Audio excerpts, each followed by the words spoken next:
Oh,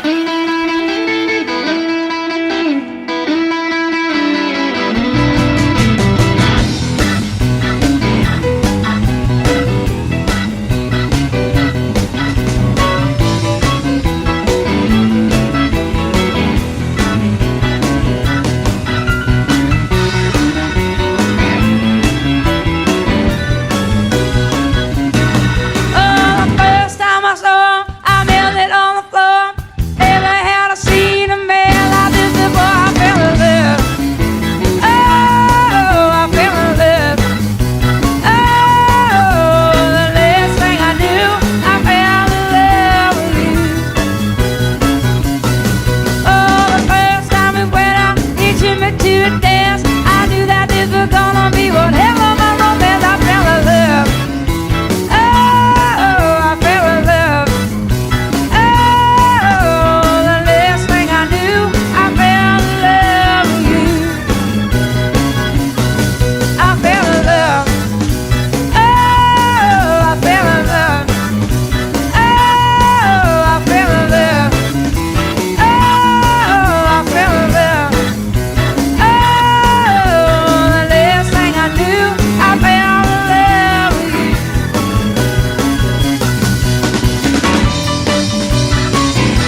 better come on in my kitchen, yeah, 'cause it's going to be raining outdoors. Ooh, the woman I love, yeah, I stole her from my best friend. Some joker got lucky, yeah, stole her back again. You better come on in my kitchen, hey, 'cause it's going to be raining outdoors. Ooh, the woman I love, yeah, I stole her from my best friend. That joker got lucky, yeah, and stole her back again. Hey, you better come on in my kitchen, 'cause it's going to be raining outdoors. Ooh, oh,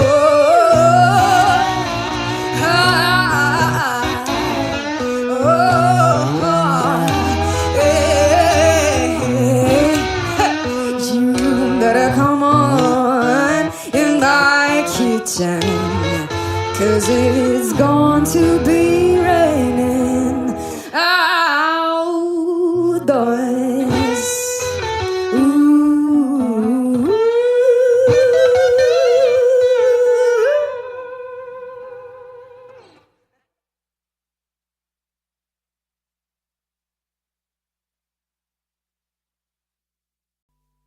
Had dinner with him last night. The grey man. Oh, were you? Basher. Oh, Basher. He's fantastic. What a fine man. A fine musician. They've got a picture of him on the wall of this VH1 studio in Camden Road where we were, and he looked like a lemur, like, because he's just had really light blue eyes, and just the photograph looked like he was holding a guitar, and he just looked like one of those exotic Madagascar lemurs that only come out at night. It was just great. I used to run a little venue in the north of England, which was an old wooden pavilion that was been knocked down now, and we booked this band one night, and they pulled. So the agent said, "Well, I've got this other band called Brinsley Swartz. Do you want them to come?" Yeah. So we said, "Okay." So they turned up, and it was just brilliant. They went down a storm, and it was a really, really good gig. It was just amazing. Very, very good. Are we rolling? He's Okay. one of a kind, Oh, really. One of those people that you're just so glad he's around. Paul Carrick as well. Great guy. Well, Bonnie. We're still here with our same jobs. I knew you were going to It's say a miracle, isn't it? a live album, and about time too. Tell me about it. Yeah. Not from lack of wanting. Really? So why now? A couple of reasons. I've been being besieged by people over the years that say, your live shows really capture you, and if only you could get one out, you'd really come across. And I was all ready to do one because of, Little Feat years ago had that great Waiting for Columbus album, and it really broke through and captured them in a way that the studio ones, although those were great too. And I just have been waiting and waiting. But the situation with Warner Brothers, where I was for the first 9 albums up until 82, I was with Warner's, and I wanted to do the live record after my 8th record, and it just they didn't really feel, and neither did I, that the promotion for it went well, to put it mild. I'm trying to be polite. And radio really stopped playing any kind of progressive format, so I was basically shunted off into the hinterlands of fringe music. And even though I was selling well in my concerts and my core audience bought my albums, it wasn't the right label situation to put out a live record, because they didn't care enough, frankly. So it took me a while of waiting to get on a new label, and then God knows, after the Grammys hit, things have been really great with EMI Capitol, and I wanted 3 studio records under my belt to draw from great songs that people would be familiar with. And I've been basically planning to have this lineup of guests for a long time now, and finally I've got the great band that can play the songs as well as the ones that play in the studio, because most of them are the ones that are on the records. Indeed. I can't believe that these friends just happened to be around. There must have been a lot of phone calls going out to get all these guests on this album. Well, you've got to plan, because people's schedules are way in advance. I mean, I know what I'm going to be doing 5 years from now almost. So everyone's booked, and everybody's got their own album schedules. And Jackson said, I'm going to be recording, but it's if you can film and record in California, I bet you I can fly up for the day. Hornsby had already made room in his schedule for me. And this was planned in March in order to secure the mobile truck, the concert venues go on sale, at least a couple of months before. And of course the film crew, we had 9 35mm camera, film for 2 days. So, that's almost $1 million type of proposition just for the film alone to film the 2 nights. And so, yes, it had to be way planned and approved and paid for in advance. But I must admit, the sound of the album is one of the best live recordings I've ever heard. Oh, fantastic. And I'll tell our engineer that because he worked his you-know-what off trying to make it. Because I'm not a big connoisseur of live albums. I mean, I listen to James Taylor's and Peter Gabriel's and of course, Little Feats I play a lot, and I have some live Westwood One radio programs that I've listened to and gotten copies of live performances where I've missed someone's tour. But I really wasn't an audiophile enough to know that it turns out, I've found out from doing interviews, that most live albums get listened to once and put on the shelf. So Ed said, he really wanted to go for, making this the best live-sounding record he's ever heard. And he studied a lot of them about how much echo in the room echo to leave in and how much clapping between songs and how much talking. Where there was a lot of deliberation that went in. And, of course, each song is from sometimes a totally different night in a totally different hall. So there's a lot of post-production work that went into this. And it works so well. A couple of things. Vince Gill has described you as the wildest lady he knows. All right, Vince. What do you think about that? I think he's the guy that all of us would love to get wild with, actually. He's the nicest star. Well, actually, Brian and Bruce and Jackson, my special guests, are pretty nice, too. In the unneurotic field, you know what I'm saying? Like people that are just folks when you meet them. I don't know if that was your impression, but I know that Vince and I, over the years, when he was in Pure Prairie League and I was still on Warner's, we ran into each other and we actually did a duet together when he was first a solo act. We did a song called Let's Do Something Even If It's Wrong. And he and I were both kind of wild. I don't mean that in a biblical sense. I just mean, wild rockers. We didn't get into this line of work because we like to go to bed at 9 o'clock. Well, you don't start till late anyway, do you? It's not late. You know what? I get up early when I'm off the road. I like the daytime hours because if you're not up partying at night, there's really no reason to be up past midnight unless you just get into one of those great moments when you can write and you're reflective and everybody else is asleep. But I've started to really like the early morning dawn hours. In London, when there's nobody else around, it's very good. I was in New York last year and we drove out of the city we just drove out for about an hour at 6, 7 o'clock on a Sunday morning. Nothing in New York. Very strange feeling. I very, bet it was very bizarre. strange. I bet. Very, very weird. Do you think marriage has given you a different outlook on life? Have you calmed down or not? Or do Michael and you have a sort of a thing, I don't think marriage has much to do with the calming down. I think just getting older, from your 20s to your 30s, there's a certain calming down. And I don't know about your life, but most of the rockers I know, and by rockers I mean not such as a musical categorization as in party as much as you want and can get away with kind of a thing. Like I would never jeopardize my job or walk around stumbling. And, I never was one of those kind of visibly out of it kind of a person where people would comment on it. It was more like a private thing after the show. But lifestyle changes in your 30s are necessary if you want to keep your wits, your memory, your looks, and your health, not to mention the most important, which is your music.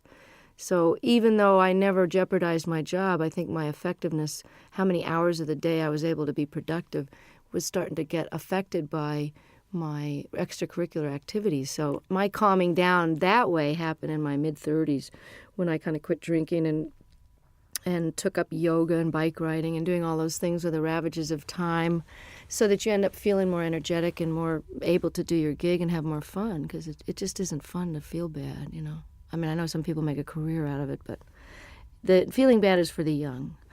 And marriage has just been, it's a challenge and it's very adventurous and it's exciting to know that somebody's not going anywhere when you have a big row. But it's also comforting to know that there's a level of commitment that makes the rough times more doable and that makes the sweet times very, very deep. And, the learning about each other and learning about yourself. Stuff comes up in marriage that didn't come up when you're living together with other, I didn't live with Michael until we got married. And you repeat patterns in your parents' marriage, whether you wanted to or not. And I found that to be a very big surprise because it didn't happen before until you get married. I think you hear those words coming out of your mouth and you go, there she is. There's that mom thing again. Bruce Hornsby appears on two very different songs on this album. Very much Think Called Love and I Can't Make You Love Me. He's not only a great musician, but a really nice guy. And these two songs not only show the diversity of your talents, but also his as well. Was that why you asked him to play on those two songs? It was one of those things where on the tour we did together last year, we did a 4-month double bill of the Outdoor Sheds when my new album was out. And it's quite obvious that I just think the world of him. And he made such a difference on I Can't Make You Love Me. And then he invited me to play on and sing on his last record before this current one. Then we did the tour together, and as an encore, he came out and played the accordion, and he's a great practical joker, so it was a way to keep him off the monitor man's back, where he would probably have given me nothing but hi-hat in the monitors and messed with my sound on stage. So I kept him out of trouble by having him on stage, and, he's my favorite singer and writer, I think. It's just, Prine and Jackson Browne and him, that's it, and Paul Brady. I Can't Make You Love Me, I can't even imagine recording live without him on it. So he was very gracious, and I just got to participate in his PBS special and got to play with Pat Metheny, the three of us on stage alone, singing The Tide Will Rise. And it was just absolutely a highlight of, my respect for those men is just unbounded. And his musicianship is far surpassing anybody in the pop world that I know. He's really as nice a person as he is a genius, too. Whenever I bump into him, it's like, and it's like he sits down and he talks to you and he takes time. Mm-hmm. It's never, so I've got to rush now. He's just one of those guys. And I thought his current album was very, very good. I do, too. He's really a jewel, and such a normal guy, just like Don was. And it's interesting because I've gotten to know Brian the last few days more because we've been hanging out at the Top of the Pops. And he also is totally without any kind of ego attitude. And, he's not neurotic and paranoid or any of those stuck-up things that people get when they get to be a big shot. And I'm so lucky to have these guys as models because they've been famous longer than me. Hornsby came out of the box with big hits, and he's just nonplussed, totally regular guy. That's why you get on so well, because you're the same. You've got the same attitude, and that's why, and it shows. I reckon this record's great to listen to when driving. I've been driving around listening to this. I think it's brilliant. God, I'm so glad. It's so new that I haven't had reviews yet. So this is it. Give it to a friend. So go and drive around, listen to it, and it's great. A song on it, Shake a Little. New song to you. New song by the guy Michael Ruff, who wrote "Cry on My Shoulder" on Nick of Time, and. I listen to so many tapes of things where people have a cover letter that says, this is so perfect for you, we've had you in mind, and then it's just dreck. So I appreciate the thought, but, I don't know whether to throw a bucket of water on them the next time I see them or just never answer their phone call. And then there's these jewels like Michael Ruff, who's a brilliant artist on his own and has never gotten the attention he deserves. And I think he's actually got quite a good career in Sweden going on for some reason. But he had 2 great records on Warner Brothers years ago, and the women are all mad for him because he's absolutely gorgeous. But what an unbelievable tune. I'm glad you mentioned it because I love it. I think it made a good single, actually. I was listening to it. I think so, too. Make a good single. Matters of the Heart is haunting. That's one where I think you mentioned this capturing the audience. You could hear a pin drop in that auditorium. They're all there as one, I think. And hadn't heard the song before, too. So that was really which is great. like, oh. Yeah. And, did you feel that was a special performance that night with them? Exactly. That was why we picked that night's performance. All the great part about recording 6 nights is that we really got the best performance of each one. It was hard to choose sometimes, but there was always one that had that pathos and a unity of, whether it was a spontaneity or just not thinking about it. Everybody forgot about the tape, and the audience, for whatever, it's almost like a great meal or making love. There's just that one evening where it's that you're doing the same thing with your lover that you've always done, but it's just fitting and feeling perfect. And that this track has got a soulfulness to it, kind of a Ray Charles thing that, Michael McDonald is an incredible writer and singer. So the fact that to wrap myself around one of his songs like this is, you're as good as your material, and like I Can't Make You Love Me, this is one of those classic songs. I think what's nice about this record as well is it's not Bonnie Raitt's greatest hits live, which I'm so pleased about. It's a real, it's almost it's a comment and it's a reflection. Was that purposeful, the way you selected the songs? Yeah, and I'm glad to hear you say that. This is terrific that it's coming across, even in its shortened one-disc version of the 2-hour concert. I mean, we were actually surprised, Don and I, when we had to narrow this down, that this played as well, and we almost like this order better than the ones with the extra 4 songs on it. I had no intention of doing a greatest hits, because why would somebody want to buy it? Well, I suppose they would want to have all those so-called hits on one record, but why not try letting the songs go out the way they've evolved over the last few years? I mean, Love Me Like a Man, I recorded in 72, and the guitar solo is never going to be the same twice. And certainly Have a Heart and Love Letter and different songs from Nick of Time, all of these songs have taken on their own character depending on the tour that we play them. Each tour, everything gets a little shifted by the band members, because just to keep it interesting, but also they just grow. Tempos are changed, Have a Heart has a kind of a South African guitar part on it, and that's partly because I've got one of the greatest guitarists as a foil now, George Marinelli, who used to play with Bruce Hornsby. So I wanted to add something different to the older songs and give people, we got 6 new songs, so it's a little bit of everything. I think so. Charles and Ruth, I'm pleased they're on there. I get the impression the way you were together, there's a real mutual respect amongst the 3 of you guys. Oh, total. And, I mean, of all the people that are on a stage at once, everybody has admiration so deep that, I hope it comes through, and I'm glad to hear you say that it can be felt, because Ruth Brown single-handedly was such an influence on Etta James and Aretha Franklin and all the people that I grew up listening to when I was old enough to read about their influences. They were the ones that mentioned Ruth, because I, of course, was only, 1 year old when her first record came out. But she's built Atlantic Records with her singles in the late 40s and 50s, as did Charles Brown, who's no relation, by the way. He's from a totally different part of the country. But he also was seminal in starting the whole West Coast blues sound, the transition between the post-war jazz era, and he took his Texas very funky roots. He also was classically trained, and he melded them into the style of jazz with the Art Tatum flavor and the beautiful classical music, to where Nat King Cole became famous based on the music that Charles Brown was doing.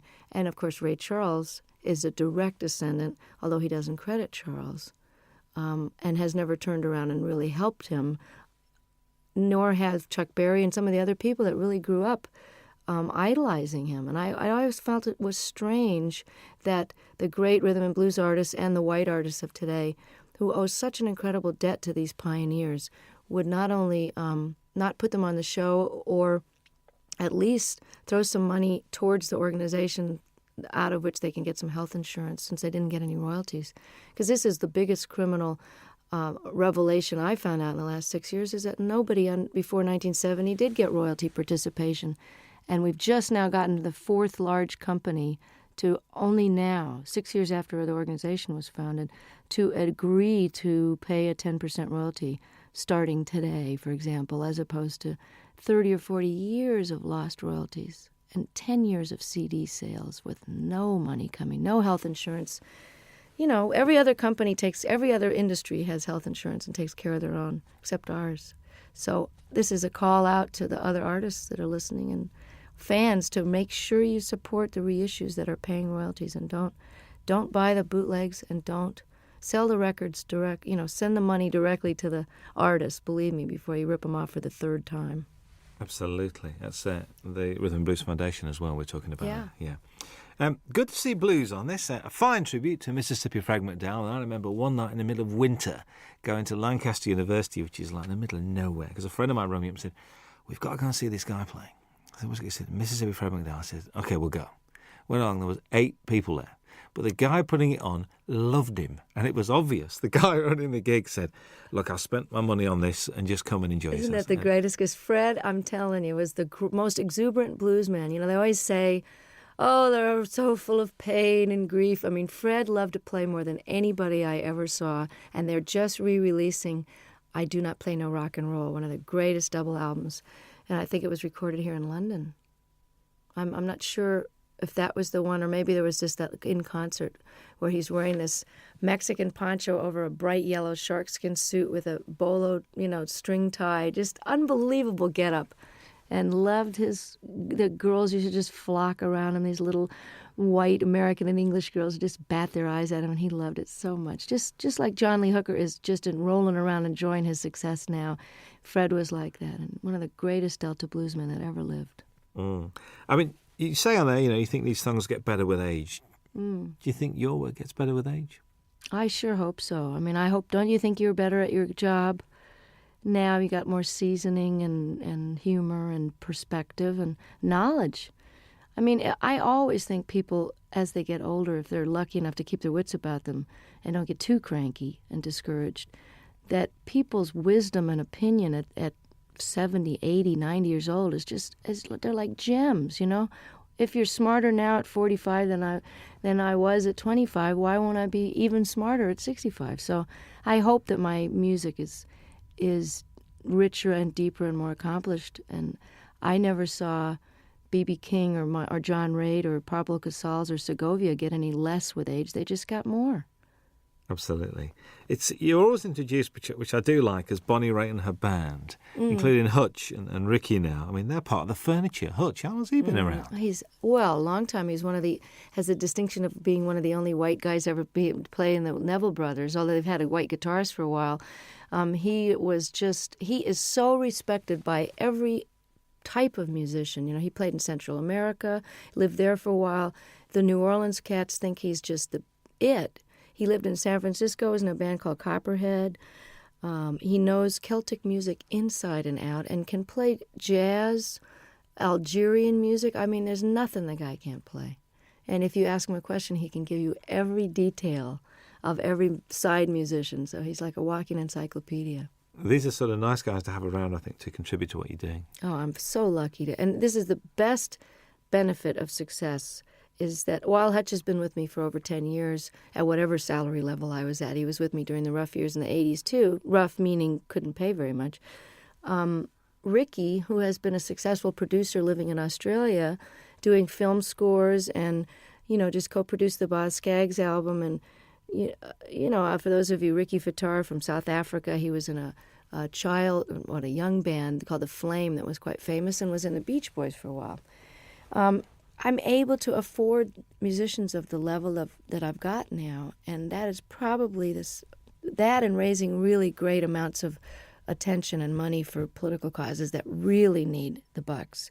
Those are the two most incredible aspects of my success that have made the biggest difference, that and good catering, backstage, to actually eat food that hasn't been sitting there for 4 hours. But to be able to play with Ricky and Hutch and have them leave home and come and play with me it's like a dream come true to every night have these guys. And that's why this record was done now. That's why I say in the liner notes, this was the time and you are the reason. Absolutely. Jackson Browne had to be here, really. I mean, there aren't many stages that you and him haven't shared over the years. Mostly benefits as well, actually. But, to do Opening Farewell is just a bit special, I think. And, we didn't know what we were going to do. I was going to cut this wonderful reggae tune that he did on his last record called I Hear Your Heart Beating Everywhere. I love that song. And I thought we could have a duet, kind of a, We Be 40 kind of a thing. I don't know. And we tried it in my key, and it just didn't sound as good as his. So I said, well, maybe we should send the band off to the wings and just sit here and play Opening Farewell. And it was just done. He came and never had a chance to rehearse it. He never had sung it in that key, never sung a harmony part. And all of a sudden we're filming and recording it for the history, and he was really a champ. I can barely look at him because I love him so much, and he's so gorgeous and never changes. But yeah, I said that he had to be on the live record because he knows too much about me, and I'm afraid he's going to talk.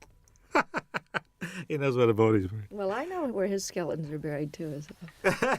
There's an argument that drink and drugs have added to some of the finest music and literature, and also that all the great artists have got to be a shade crazy. I mean, eccentric, crazy, call it what you will. What do you think about that? Totally agree. It's true that some of the greatest works of literature that are currently recognized and studied by even the religious right as great works of art. I mean, Hemingway, all the great works of the 20th century, certainly that whole revolution in the 20s, people were faced. I don't know what the expression is over here, but pissed or whatever. There are a lot of that whining and writing about your mother and tortured. A lot of that stuff, when you know about addiction, you know where that mentality is coming from. Well, that's what makes great artists torture. And artists torture themselves. And the myth is that you can't be, quote, funky or as deep or as soulful or as funny if you're not sort of loaded or hungover, is blown by the fact that John Hyatt and Stevie Ray Vaughan and some of the greatest artists of our time are still kicking, sober. So, and I'm here to tell you from that song that's on this record, and I don't know if it made this cut. Did Feeling of Falling get? I think that's the one we did leave on. I'm not. Yeah, because I want to let people know that just because you're straight doesn't mean you're not totally miserable and twisted sometimes, and it's out of that angst and misery and longing, which is just part of being alive, which you feel more acutely when you're not anesthetized, that some of the most powerful stuff has come out of my guitar, because it's excruciating to be awake. So it's just a different kind of art. If anybody thinks I'm not miserable, look again, and sometimes it's a lot easier to just toss a few back and forget about it, It's trying to be awake all the time that'll get you some good blues tunes. Most definitely. The old tortured theory goes out the window there. And there's this song with Bryan Adams. I mean, what's the story behind this? Did you call him or did he call you? Or if someone was to say to me, okay, you got a new album coming up and, you've been on the road with Longing in Their Hearts and you have this ballad here and you found this Michael Ruff song. But you know what I'm really missing as a rocker? I just wish somebody that I really love would call me up. And it was like the universe answered my prayer, and I get this phone call from Brian, who I haven't heard from for a few years, and he says, I wrote you this song with this woman, Gretchen Peterson. I hope you like it. It's on the way. I listened to it. It's like tailor-made, great lyrics, a tried and true topic, but set in a very clever way. You need a rock, not a Rolling Stone. Simple, straight-ahead rocker. And then on top of it, his album was postponed, so as we got closer to the live recording, I went, oh, it would be really great, as if he could sing this with me. And he did. He said, I'm coming. I just can't believe it. It's like for all the blues people that I helped and all the obscure songwriters I've done songs and talked about over the years, to have somebody like him who is really huge over here in Europe where I can't get arrested, really. And, for him, he'll be doing for me what I'm doing for Ruth and Charles. So without any compromise and just pure admiration and love, and just love the guy's work so much, and I love him. And here I am getting to have this handed to me, like Eric and Elton saying, hey, you want to be more known in Europe? We love you. Come on to the Wembley show. That's the payback, is that it all goes around in a big circle, and then I get more well-known, and I can bring Charles Brown over to Europe. So that's the way it works, Oh, that'd be very pleasant, actually. Very nice indeed. There's 3 songs that run together. There's Longing in Their Hearts, Love Sneaking Up on You, and Talking Heads, a storming version of that. All right. Were they the same night? Because they just run together. I think they are the same night, actually. But they were pretty slamming all. Sometimes we do Come to Me in the Middle, which we didn't have room for on the record. But again, you can get it on import, probably. I always thought of doing Burning Down the House since I first got the idea. I've always wanted to cut the song, but I had no idea whether we would do it on this record or whatever. I didn't know if it would make the record. It was just one of those sound check into the last encore of the night. And, by the time you're at the encore point, your fans are so nuts. You can basically play Rachmaninoff's symphonies and get away with it with a reggae beat. But I love Talking Heads. I love this song. Always heard it with slide guitar. And it's very similar in the clavinet part to Love Sneaking Up on You. So I had them as a segue, like half of Burning Down the House into Love Sneaking Up on You. And about 3 gigs into the tour, all the reviews were mentioning, and the audience was jumping up and standing. They were mentioning Burning Down the House. So Don suggested, he said, hey, why don't you just finish the song and flip the order and stick it on there and we'll put it on the record. And I said, no, nobody's going to go for that. And hey, I like it. Listen, it works really, really well. Kim Wilson guests on the album as well. When the Fabulous Thunderbirds are one of the best-kept secrets in Europe, like yourself. Well, that's why I plan to change it. I mean, I'm really glad that by doing a record with Delbert on Luck of the Draw, that 5 million people have that album and now know who Delbert McClinton are, as if anybody's been asleep in a closet and doesn't know. The other great white singer of rhythm and blues is Kim Wilson, and one of the greatest living harmonica players. And Kim and I have been talking about doing this song and performing it together for years, since they first wrote it on a record tastefully entitled Butt Rockin', which I'd love to hear him explain that to his folks. Oh, son, what's the name of your new album?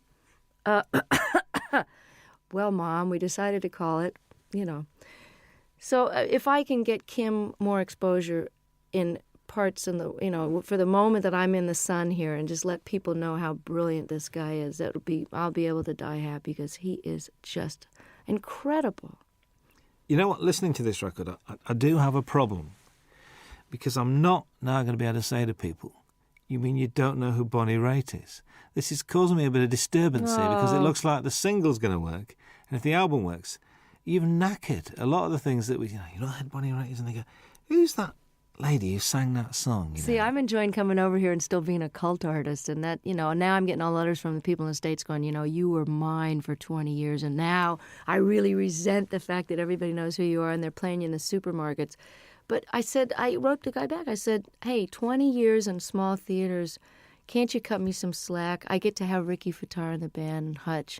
Let me have a moment in the sun here. And while these rhythm and blues artists are still around, and while Kim deserves to be heard, let me show the rest of America about these guys. And I feel the same way about Europe. But if I'm a cult artist over here for a while longer, it would just be very nostalgic for me. I think so. It was a joy last time to walk into the Palace Theatre in Manchester and see it sold out. Wasn't that exciting? Joy. I'm inching my way to notoriety over here. And, I'm really thrilled that this record, that you think it's great, because I'm so proud of it. I mean, it took me a long time to get these songs together, and I took a lot of care in the mixing of it and the choosing of them. And I think if you're coming into me new, that you'll be able to get a good glimpse of what it was like before and some of the blues stuff.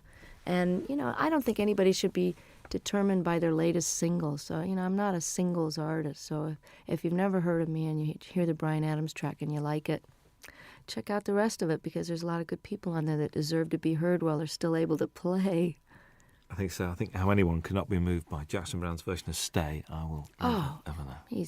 And I just sang on his new record. It's just fantastic. There's a bit of to and froing, because you're on John Hyatt's record as well. Yeah, I know. Well, that's how it works. We all love each other, and, I'm so thrilled that they want me to come and play and sing on their record.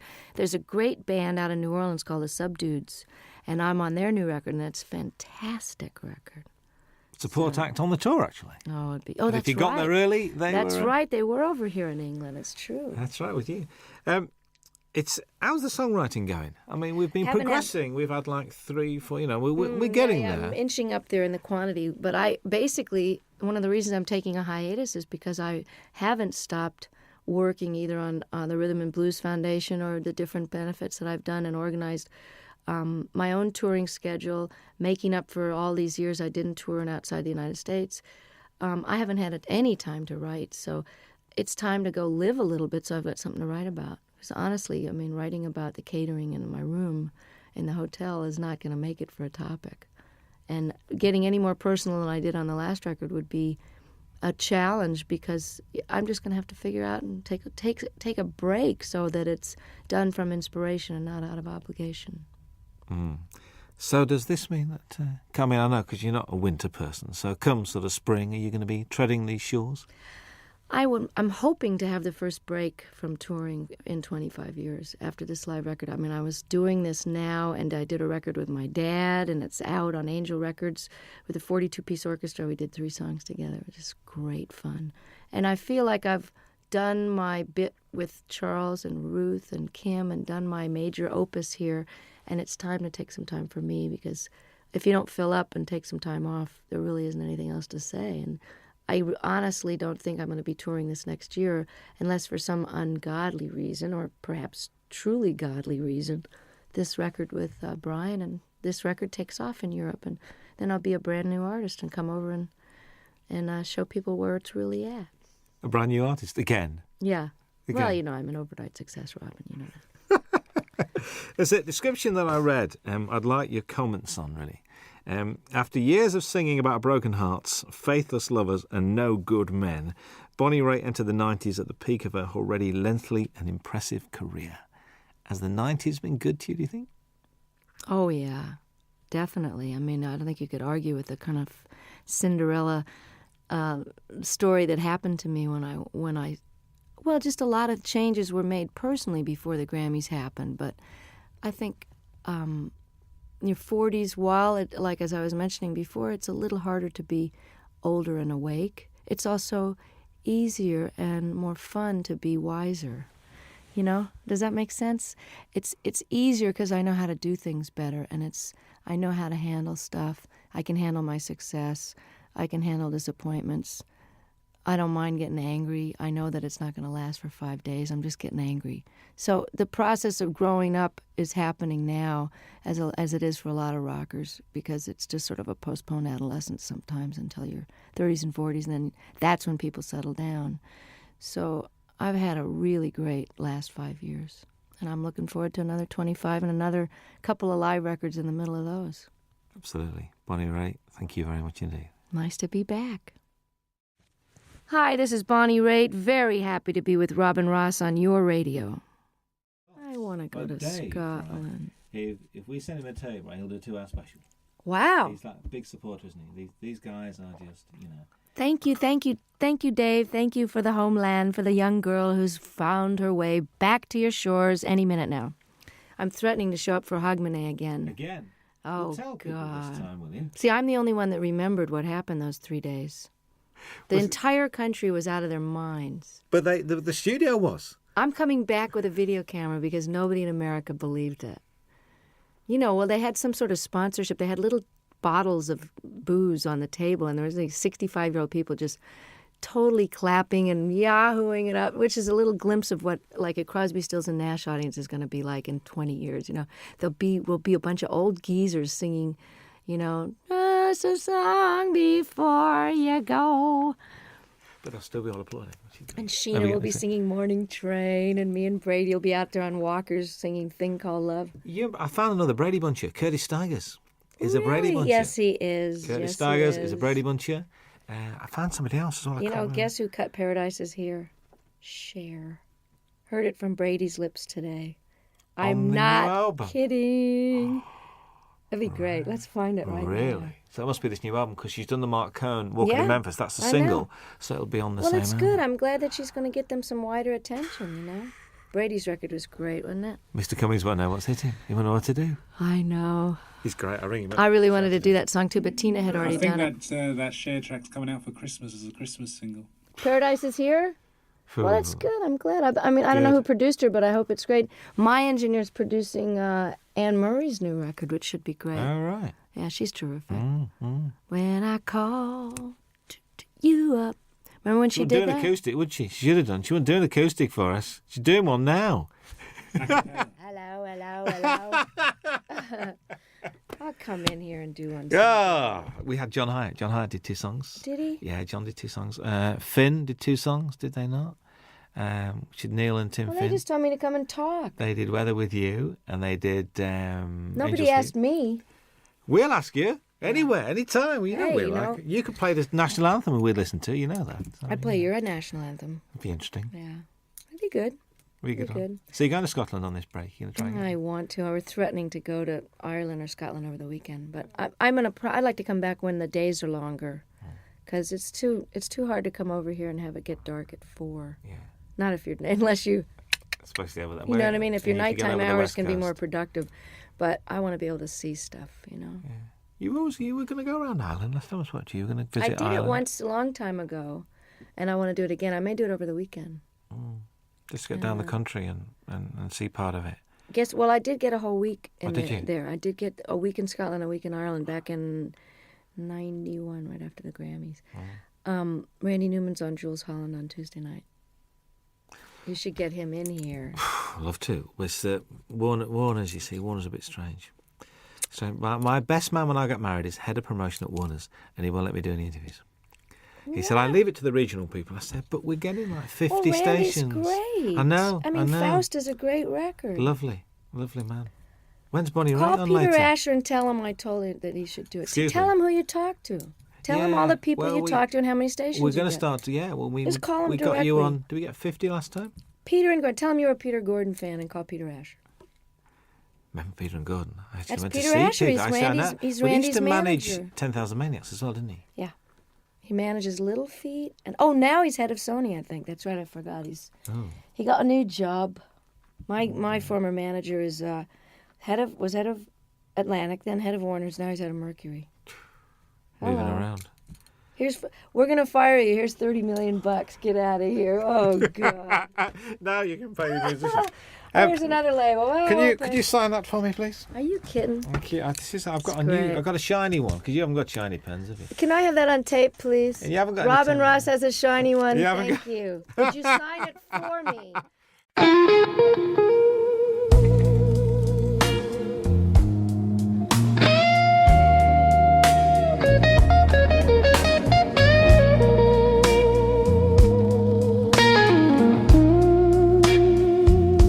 The bass rolls low across the floor, like the love we had before. Every step I take tonight echoes in the neon light. Your memories, a rhythm slow, playing where I go. Oh, baby, hear that low bass cry beating through my chest. Every note reminds me you were my best. Now the night keeps spinning like an old blues tune, and my heart keeps falling into your bassy moon.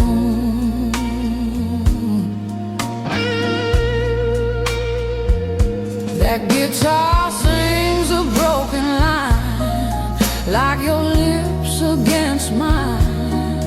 Every chord the piano plays pulls me back to yesterday. Oh, baby, hear that low bass cry beating through my chest. Every note reminds me you were my best. Now the night keeps spinning like an old blues tune, and my heart keeps falling into your bassy moon. Love like ours don't fade away, it just turns into the blues. And every bar I sing tonight still belongs to you. So let that bass keep rolling slow through the midnight air, 'cause every lonely blues I sing still finds you there.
There ain't no use to sit and wonder why, babe,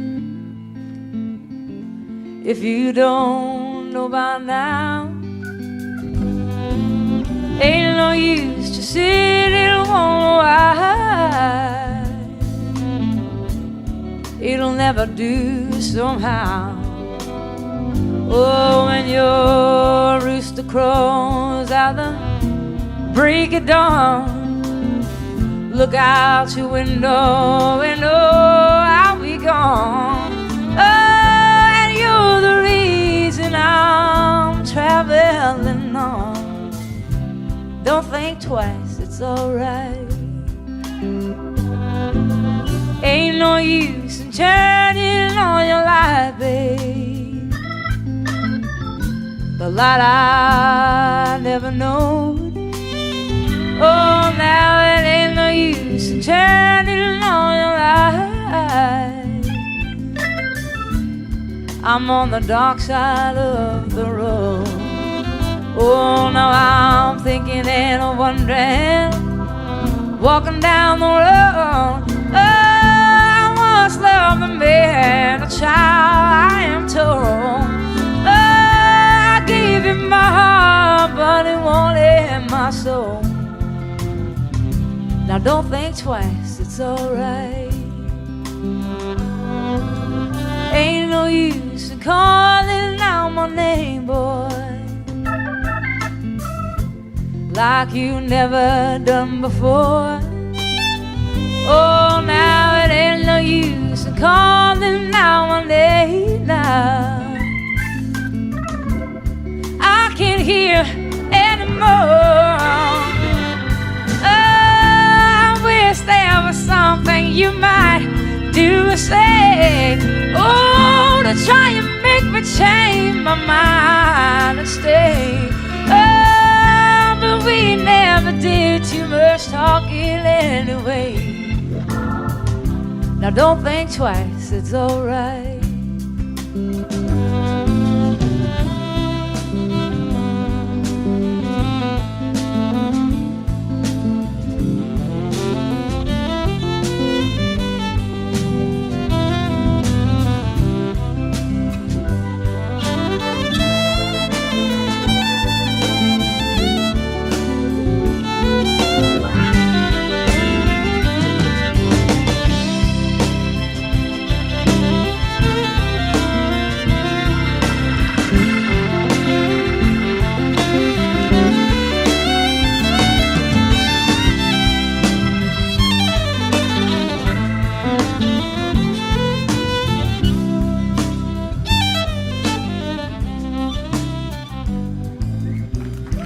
So long, honey, baby.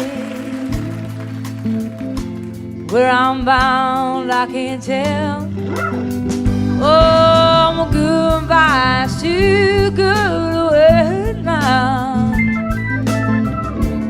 So I'll just say farewell. And I ain't saying that you treated me unkind. Oh, you could have done better below. I shall adore mine. Oh, you just kind of wasted all my precious time. Now don't think twice, it's alright.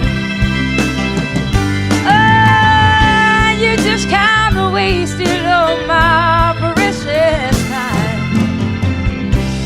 Don't think twice, it's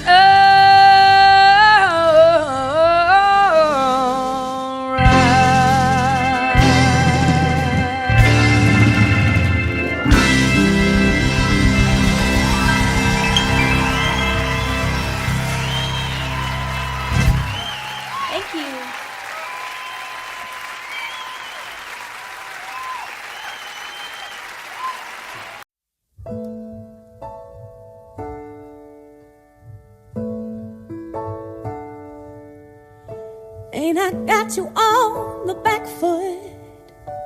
And you know I got you really good. And there's something deep inside of me I got to be. And if you find it hard to follow me, if I lose you in my jet stream, then you only got to raise your eyes and see me fly. Don't tell me that I won't, I can't. Don't tell me that I'm not, I am. Don't tell me that my master plan ain't coming through.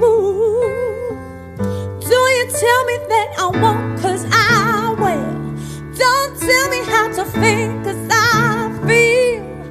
And yes, I know what's real and what I can do. Something that you won't see every day. A little girl who found her way through a world that's designed to break on loving your dreams. And if there's one thing I would say to you, is that there's nothing that you can't do.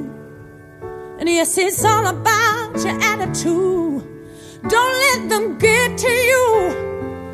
Do you tell me that I won't, I can't. Don't tell me that I'm not, I am. Don't tell me that my master plan ain't coming through. Now do you tell me that I won't, I will. Don't tell me how to think, 'cause I feel. And yes, I know what's real and what I can do. Ooh, yeah. Ooh, hey.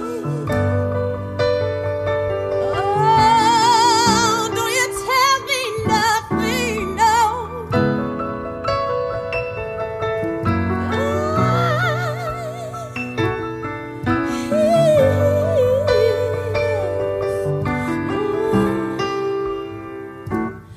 And we're singing in our own voice. We can make that choice to be free. Yes, we're singing in our own voice. We can make that choice and be free now, to be free now. Don't tell me that I won't, 'cause I can't. That I'm not, 'cause I am. That my master plan ain't coming on through. It's coming on through. Don't you tell me that I won't, 'cause I will. Don't you tell me, 'cause I know what's real and what I can do. What I can do. I say, you sing, all right now. L-U-V. I love it. I'm nothing, yes I do. And there's nothing you can do. Yeah, music. Ooh, L-U-V. I love it. I love it. I do. Yeah. So don't you tell me nothing. Ooh, ooh, okay.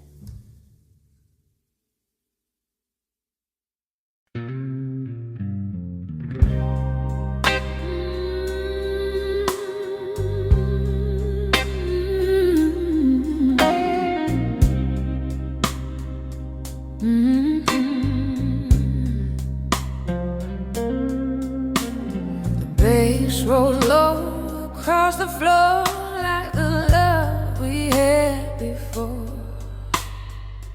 Every step I take tonight echoes in the neon light.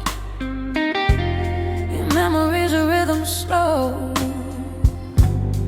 playing where I go.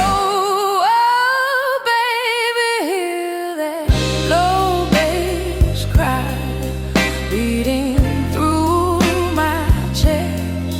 Every note reminds me you are my best.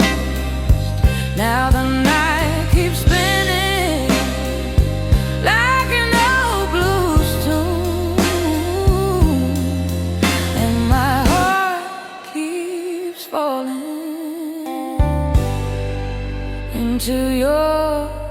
bassy moon.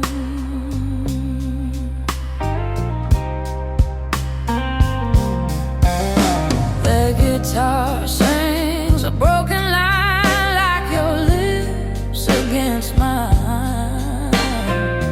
Every chord the piano plays pulls me back to yesterday.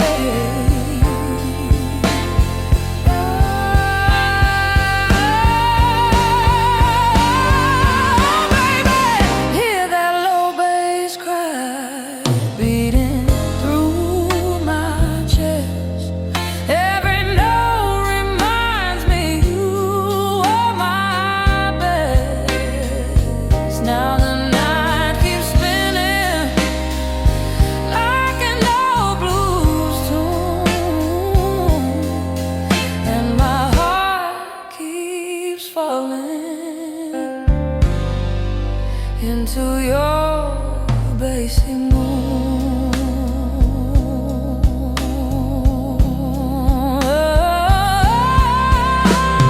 Love like ours don't fade away.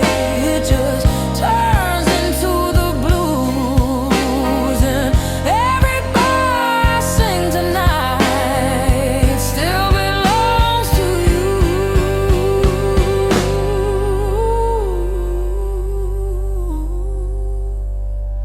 So let that bass keep rolling slow through the midnight air.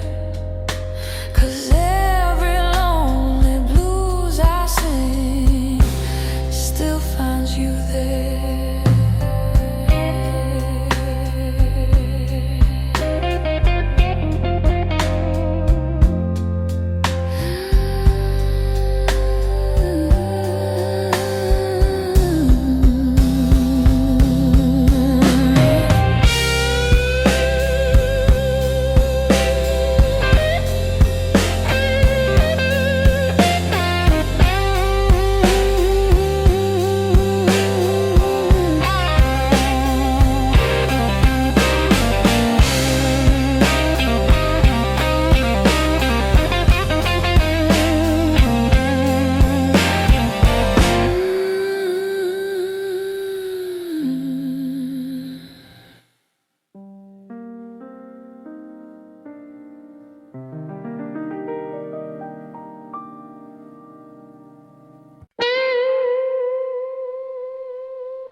The neon light is fading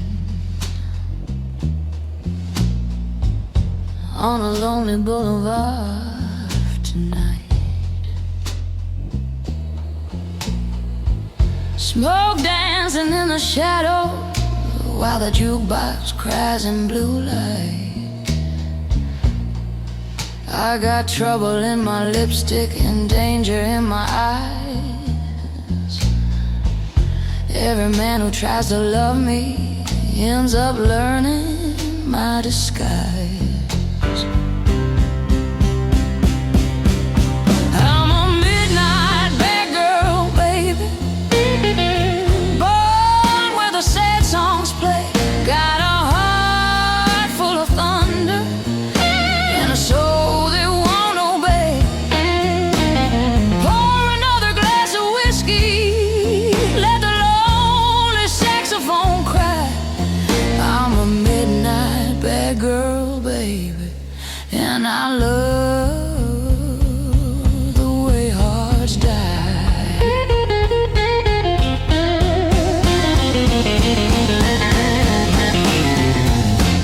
The bartender knows my story, but he never says a word. Just another broken lover lost inside a bluesy world. Your sweet promises are fragile, like a glass about to fall.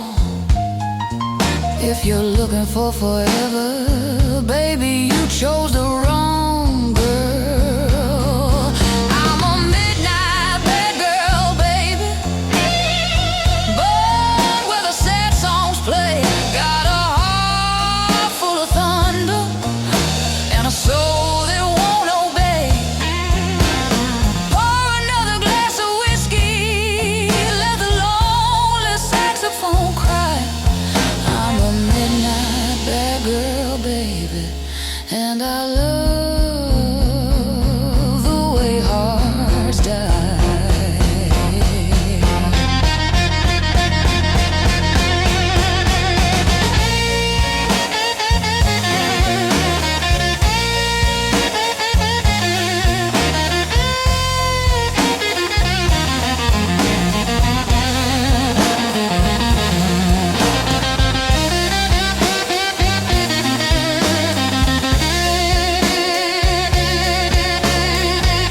very far. So let the band keep playing till the morning burns the sky.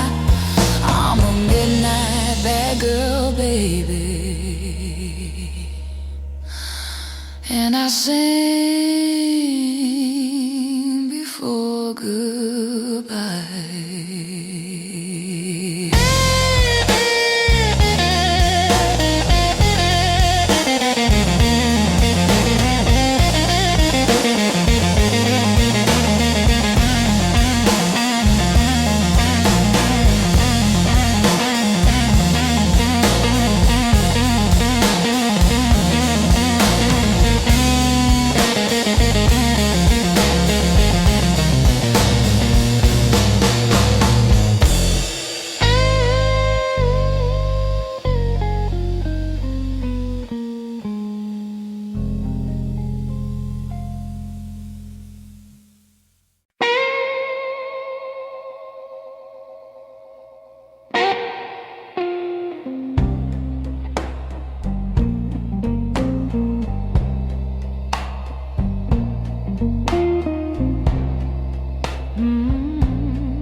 Neon light is fading on a lonely boulevard tonight.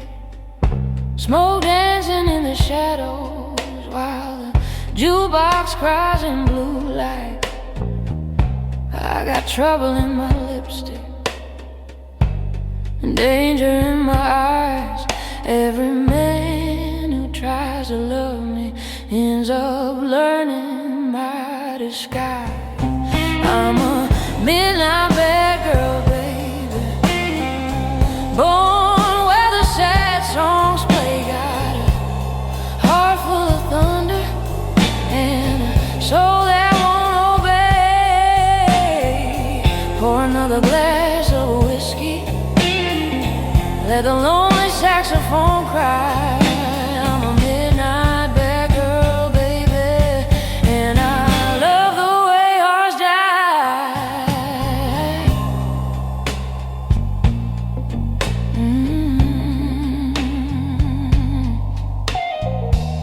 The bartender knows my story, but he never says a word. Just another broken lover lost inside a bluesy world. Your sweet promises are fragile, like a glass about to fall. If you're looking for forever, baby, you chose the wrong girl. I'm a midnight bad girl, baby, born where the sad songs play. Got a heart full of thunder and a soul that won't obey. Pour another glass of whiskey, let the lonely saxophone cry. I'm a midnight bad girl, baby, and I love the way hearts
till the morning burns the sky. I'm a midnight bad girl, baby, and I sing before goodbye.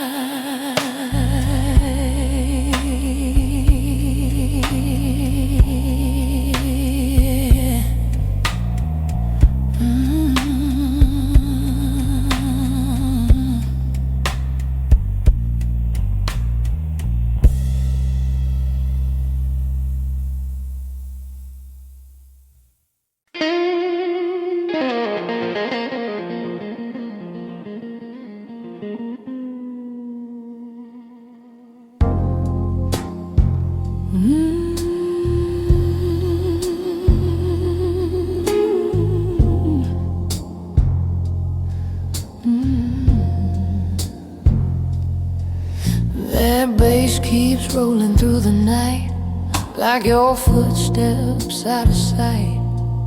Every note cuts deep and slow, like a love I can't let go. Your memory moves in every groove, like a rhythm in my soul.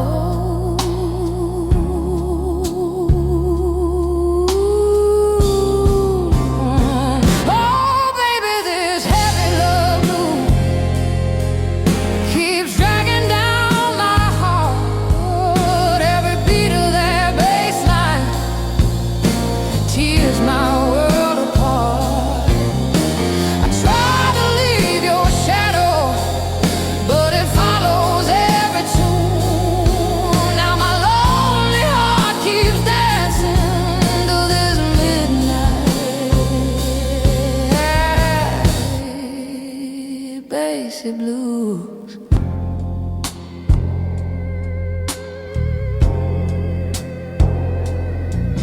That low bass crying through the bar sounds like whispering where you are. Every chord the guitar bends feels like love that never ends. Oh baby, this heavy love blues keeps dragging down my heart.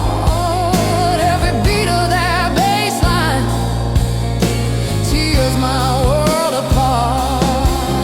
I try to leave your shadow, but it follows every tune. Now my lonely heart keeps dancing to this midnight basic blues.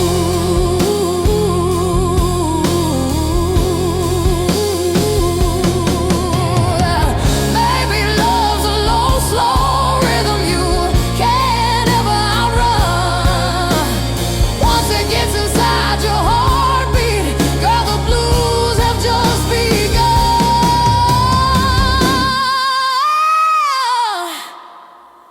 So let that bass keep rolling low.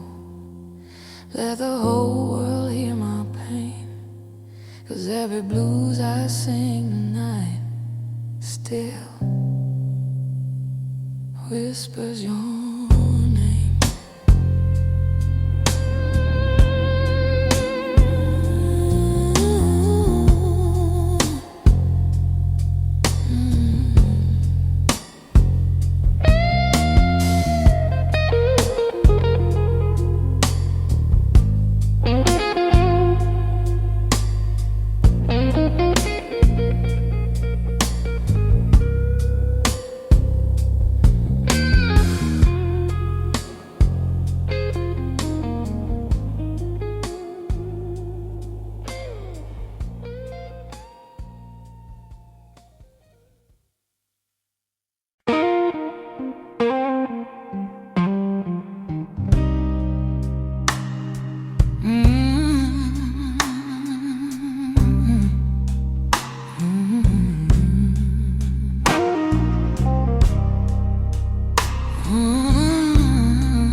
Keeps rolling through the night,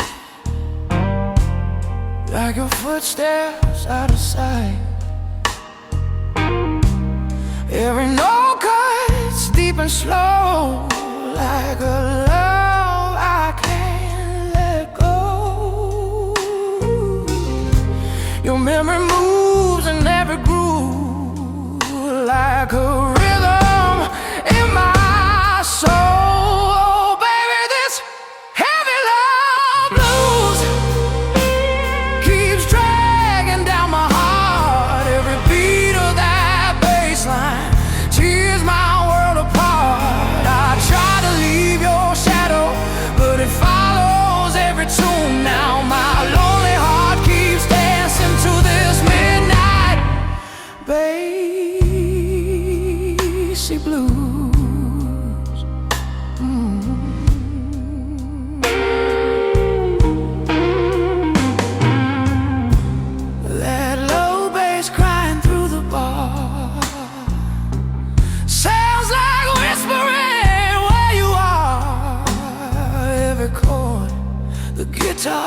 begun. So let that bass keep rolling low. Let the whole world hear my pain. 'Cause every blues I sing tonight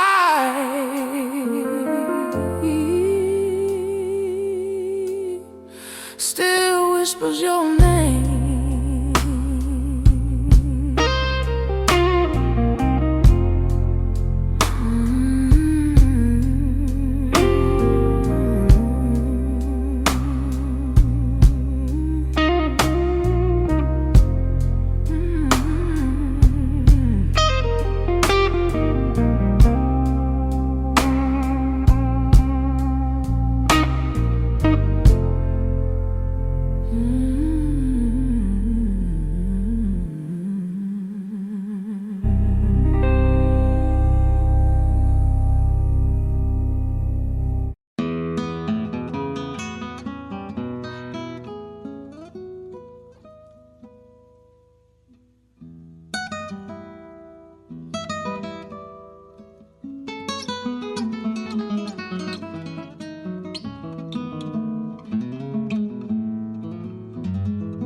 Cuando llega la noche, yo recuerdo tu cara y en las olas del mar siento tu voz y en la luz de esta luna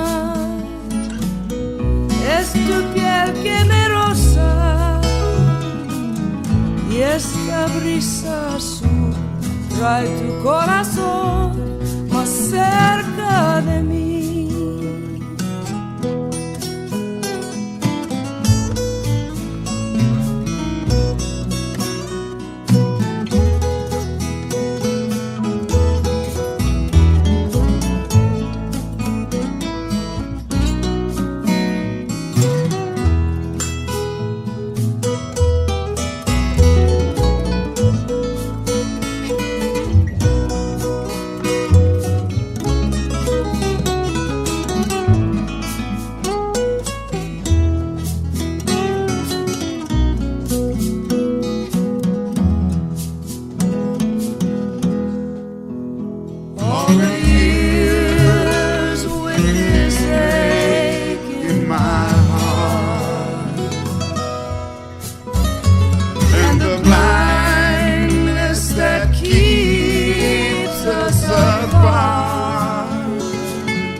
su cara y en las olas del mar yo siento tu voz. Y la luz de esta luna es tu piel generosa y este brisa azul trae tu corazón más cerca de mí. Esta brisa azul trae tu corazón más cerca de mí.